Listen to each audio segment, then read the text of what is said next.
بلال تفصیلات سے آگاہ کر رہے تھے محمد بلال، آپ کا شکریہ۔ اور اب آپ کو بتائیں کہ وزیراعظم شہباز شریف نے دورہ سعودی عرب کے دوران مسجد نبوی میں نماز عشاء ادا کی اور روزہ رسول صلی اللہ علیہ وآلہ وسلم پر حاضری دی اور سوشل میڈیا پر حاضری قبولیت کی دعا بھی کی۔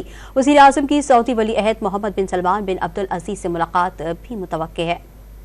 وزیر اعظم شہباز شریف گزشتہ روز وفد کے ہمراہ سعودی عرب کے 3 روزہ سرکاری دورے پر مدینہ منورہ پہنچے، جہاں ہوائی اڈے پر مدینہ منورہ کے گورنر شہزادہ سلمان بن سلطان آل سعود نے ان کا استقبال کیا۔ وزیر اعظم نے مسجد نبوی میں نماز عشاء پڑھی اور نوافل بھی ادا کیے۔ وزیر اعظم نے روزہ رسول پر حاضری کی سعادت بھی حاصل کی۔ انہوں نے امت مسلمہ اور ملک و قوم کی ترقی و خوشحالی کے ساتھ فلسطین اور مقبوضہ کشمیر کے مظلوم مسلمانوں کے حق میں بھی خصوصی دعا کی۔ وزیر اعلیٰ پنجاب مریم نواز نے بھی روزہ رسول پر حاضری دی اور سلام پیش کیا۔ وزیر اعظم نے سوشل میڈیا پر حاضری قبولیت کی دعا بھی کی۔ وزیر اعظم شہباز شریف آج رات مدینہ منورہ میں ہی قیام کریں گے۔ مکہ مکرمہ میں قیام کے دوران وزیر اعظم کی سعودی ولی عہد شہزادہ محمد بن سلمان بن عبدالعزیز سے ملاقات بھی متوقع ہے۔ وزیر اعظم شہباز شریف کا منصب سنبھالنے کے بعد یہ پہلا غیر ملکی دورہ ہے۔ ترجمان دفتر خارجہ کے مطابق وزیر اعظم 6 سے 8 اپریل تک سعودی عرب میں قیام کے دوران وفد کے ہمراہ عمرہ ادا کریں گے۔